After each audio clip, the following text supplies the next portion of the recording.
raw video, and this is map data and some fire stuff that he's tracking and mapping. So we said yes. We moved out to Arizona for a couple of years, and I basically worked for these guys for the Arizona Air National Guard now, doing mainly homeland missions. So not really sandbox war, but these guys were actually very employed at the beginning of the sandbox wars in 2002, 3, 4 time frame. If you remember when I told you they didn't have as many Preds and drones that they needed, they grabbed these guys at that point too and pushed them forward overseas. Even though they were guard units, they pushed them forward to try and help get those non-blinking eyes overhead that the operations has.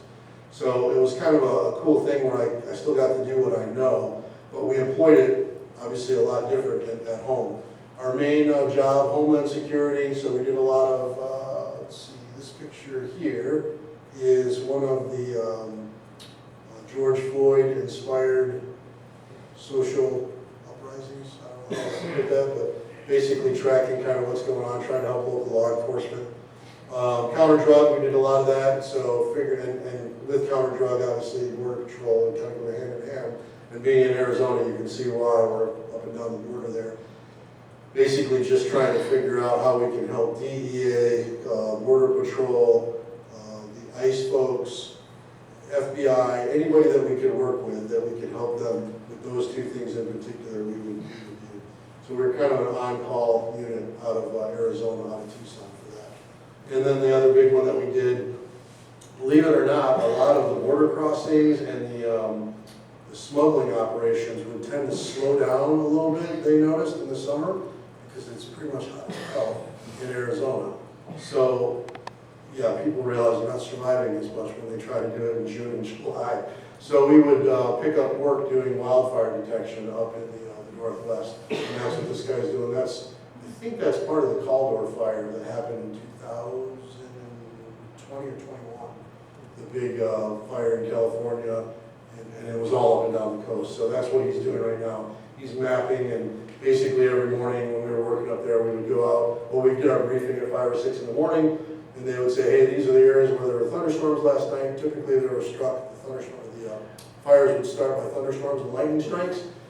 They would give us a map data of lightning strikes that they had, and we would go out and look for hot spots like this guy's doing right here. And certainly this is not a small hot spot, and he's mapping the perimeters of this. They would take that data by lunchtime that we would be back on the ground, and they would figure out how they're going to basically deploy their resources to figure out which fires are actually ones that they could fight, or which ones that were closer maybe to a built-up area where there's people living, and just basically trying to figure out how to best use their assets. So that was kind of the fourth big mission that we did. All right, 5 more minutes, I'm going to do it here. Recap, so just kind of broad strokes. These are the airplanes I flew, which is probably the coolest thing, again, coming back to knowing that I wanted to be a pilot since I was a little kid, didn't think it was going to happen. Took a very circuitous route to get there. But these are kind of a recap of those airplanes that I flew. And again, you can see now probably my whole comment about being a very non-military guy. It fit pretty good with the second, I don't know, or the last 2/3 of my career. That was a very natural thing. I probably wore civilian clothes in these quick 3 airplanes more than I wore a uniform, at least when I was flying, just because of the nature of the mission. Yeah, and there's my props, okay? And I've taught my kids very well to make sure, especially my boys, that no men fly props. So if any of you are jet guys, sorry. That's my kiddos that say that. And that's pretty much all I've got, other than questions. You got 4 minutes. Sir? You flew a lot of different airplanes and missions. I mean, that's a real broad range. What was your favorite plane and mission that you flew out of all your career? Yeah, that's hard, because they all had things that I liked that were unique to them, whether it was ISR or like the RC-26, it was ISR back in the States, and I really loved chasing the bad guys, the drug smugglers. I mean, that was a pretty fulfilling one. That one was probably my most fulfilling personally, because I felt like I was really not dropping bombs or doing know, that part was pretty hard, like talk about not having to fire your weapon. A lot of pieces of that and having to see stuff with ground guys not coming home, that was really hard. But that one, working back here in the States, was pretty awesome. We rolled up a guy that was literally out on bail for a cocaine charge. We rolled him up in Phoenix, and he was driving around making deliveries of fentanyl pills with a 3-year-old in the back seat. And he had a loaded handgun in the seat next to him when we rolled him up. So stuff like that you see, and literally this guy was out on bail. I mean, he had no reason to be on the streets. He was out on the streets on a cocaine charge. And so that was probably the most fulfilling. The most fun and really probably memorable for me was probably the C-130, because it was my first. It's got a history that goes back into the 50s. If those of you who don't know, it was designed in the 50s. This airplane has been in Vietnam and all the wars since. It's just an amazing, adaptable airplane, and it had a crew. We usually traveled with a crew of 5 or 7, depending on who was on board. And it's always fun to go TDY with that many bros, you know. It was a fun airplane. So, yeah, good question. Yes, sir. How did the maneuverability and speed of the C-130 and the U-28 compare? Yeah, night and day. the U-28's even loaded up with all the equipment. The non-slick mission version of the U-28 was like a sports car compared to the C-130. I was telling somebody a story at the beginning. When I first flew a C-130, my first day in the airplane behind the controls, I was the second pilot at the schoolhouse to jump in the seat. And prior to this point, I had only flown small airplanes, King Airs and what's called a T-37 Tweed. It's a twin-engine jet trainer that's super maneuverable. I mean, well, and the King Air is pretty maneuverable too compared to the C-130. So I jumped in the seat of the C-130 at the schoolhouse. I'm the second guy in, so I'm kind of the guy that has to jump in while it's flying. I didn't get I get to do the start and the takeoff roll and all that. We're in the pattern and I jump in the seat. And it's time to turn base to final to do my first touch and go. And I turn the yoke of the airplane and nothing happens. And in my mind, as a new young pilot, I'm thinking this airplane's broken. And I turn it and I'm like, 2001, 2002, and I remembered, oh yeah, it will come around. And sure enough, like a bus, this thing starts to turn. I'm sure it's exaggerated in my mind compared to what it was, but it felt like this thing, you've got to think like 5 seconds ahead of where you want to turn, because it was just such a lumbering pig at that point. But you get really used to it and kind of employing it in a way that I could land that airplane. I mean, I could put it down in a 500-foot box. I would have the gear down within a 500, that was mandatory. You had to have it in a 500-foot box at night on NVGs with only 5 lights lighting up the area. It was called a box in one, where you had a box, basically 4 lights that showed you the 500-foot zone, and then 1 light at the end of the runway to tell you where to stop. And you got to the point as a co-pilot that you could land in that box in one. So you got pretty good at making that thing sing. So yeah, another good question. It was completely different. The glide ratio in the PC-12, for every 1,000 feet of altitude, I could glide 3-ish, 3.2 miles, give or take, depending on, you know, if you got it feathered quickly and whatnot. So you could glide, I mean, if you're at 10,000 feet, I could glide from South Haven to Kalamazoo if I lost the engine. So that's something we obviously trained to and learned, because you only got one engine. And we don't have parachutes, we didn't have to wait for it. Every time we got on the U-28, unlike the C-130, we basically, all the crew members had to get on a scale every day. Before you flew, you got on a scale with all your gear, and then you called up to the ops desk and you told them what the crew weight was. The ops desk would call them the maintenance guys and tell them, hey, you can fuel up the airplane to 1,952 pounds. So they would fuel the airplane to the pound based on our weights. But yeah, it was a little sports car. It was a lot of fun. Where was the base in Arizona located? Tucson. Davis-Monthan is the base that we kind of had all our admin support out of, but that was another base that the airplane itself was a civilian paint scheme, and we kind of low profile operated right out of Tucson International. Just out of, I think it was a jet center or something like that. Did you fly into Huachuca at all? What's that? Did you fly into Fort Huachuca? No, but we worked the combined, sorry, I didn't talk about the pictures very much, but the guys we worked for us was the Combined Joint Drug Task Force, I think is what it was called. They were Army guys and they were Huachuca guys. So yeah, a lot of the admin folks were from there, and we worked real hand in hand with the Army, the Arizona Army National Guard as well.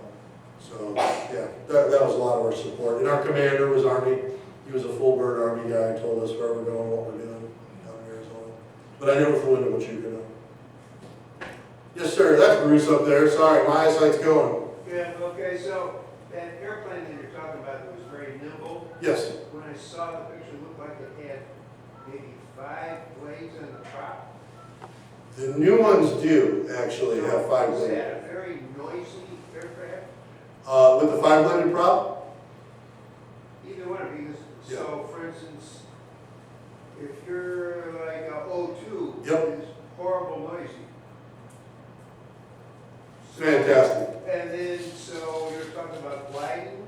Yep. So when you were doing your missions, did you ever kind of like, better? Shut her down? Quietly? No, we'd be worried that it might not restart. Although the maintenance guys were great, and that was never the case. No, I think the Air Force would lose its melon. They would lose their collective mind if we talked about shutting down an engine for the Air Force. Not shutting it down, just, Pardon me? Yeah, no, it's a good question because that shows your background. I know you were riding in the O2 and your forward observer experience.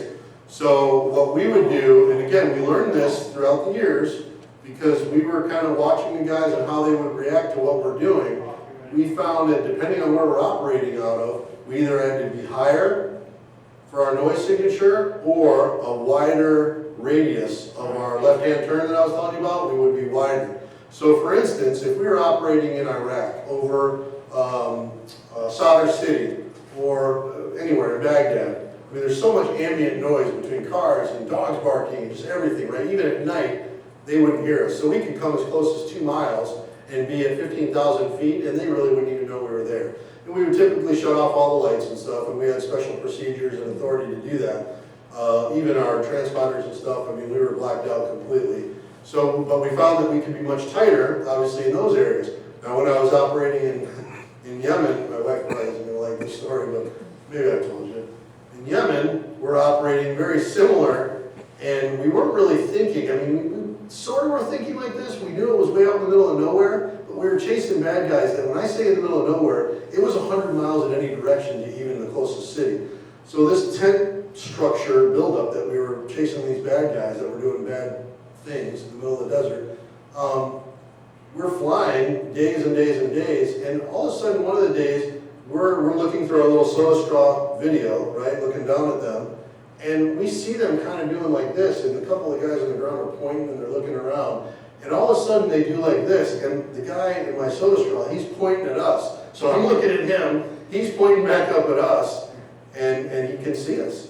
And we only knew for sure that he could see us because he had one of his bros roll up in their little Toyota truck with the mounted gun in the back. And we see them start to point it towards us, and sure as shit, all of a sudden we can see flashes going on from this gun. And we were like, I think they're shooting at us. And they were actually, now we were so high in Yemen, we operated at almost 30,000 feet because we knew the noise signature was there. But we had no idea that even that high, 28,000 feet to start with, and where we were at, they could still pick us out because there was nothing else out there. So they would just listen, and they could kind of tell the noise is coming from around there, and then they would pick us out. And yeah, so we would move out and we would do different things. We would leave for a while, they would think we're gone, and then we'd roll back in just at a further distance. But yeah, that's something that most guys don't even think about unless you've done that job, that the noise signature was very significant. You could ruin a target. I mean, they would act differently, and you could see them act differently if they knew you were there. So, yeah. Yes, sir. So you weren't part of that evacuation of Afghanistan where you guys left equipment? Yeah. No, so You weren't part of it? I was not there. Did you guys run down any cartels? Run down any what, sorry? Cartels. I'm not sure what that is. The ones that stole those gals and stuff, made prostitutes out of them? Oh, are you talking about Afghanistan or Iraq? Afghanistan and both. Yeah, in Iraq, our guys, again, I had moved on to the other airplane at that point, but when they cut us loose and actually let us go after those guys, that with the, I can't remember the name of the ethnic group that was in Iraq, but, oh yeah, they chased those guys and they destroyed their whole operation. Success in getting them down? Yeah, oh yeah. Yeah, they rolled up a bunch of dudes in Iraq. I don't remember in Afghanistan as much, but I can tell you the withdrawal. You left a lot of equipment over there, didn't A you? lot of equipment, yeah. Still there, isn't it? Don't know. I mean, it's higher than me, and I wasn't there at the time, but I can tell you there were airplanes that were left there. Yep. And like I said, one of my friends from the squadron, the reserve squadron that I told you about, can't remember his name right now, but he was actually the last one overhead watching as the last C-17, I think it was, that took off out of, not Bagram, but what's the capital? Kabul. Yes, Kabul, thank you. I almost Did said they carry Canada. any fentanyl? What's that? Were they carrying fentanyl? In Afghanistan? Yeah. I have no idea. I'm sure there was some poppy being transported around, but hopefully not by our guys. Yeah. Yeah, good questions. What else? Sorry, I know I took it a little long, sir. All right, last slide then. Thank you. Appreciate you. I appreciate Lest We Forget Foundation for doing this. That's awesome. Thank all of you for coming and supporting. Yeah, this really makes all the difference, and I know it's quite a bit different than the folks that came back from the Vietnam era and what they dealt with. So I can tell you firsthand that all of us who came home from this war, probably due to what you experienced, had a completely different welcome home, and we appreciate it, and yeah, look forward to hopefully mentoring the next generation that comes up. Most of all, thank you to my family. My wife is here, Renee. The encouragement, the support, as you guys know, if you've been in the military or supported in the military, Denny, I know you know, Bruce, all the guys, it's the family and the folks, the friends. I just had a reunion with my ROTC buddies. I didn't finish ROTC, but we stayed good friends, and I just met them out in Arizona last week, 2 weeks ago, and yeah, the support that even those guys gave me, saying that I could someday be a pilot, is really what enabled me to be able to do that. So appreciate you. Thank you, wife.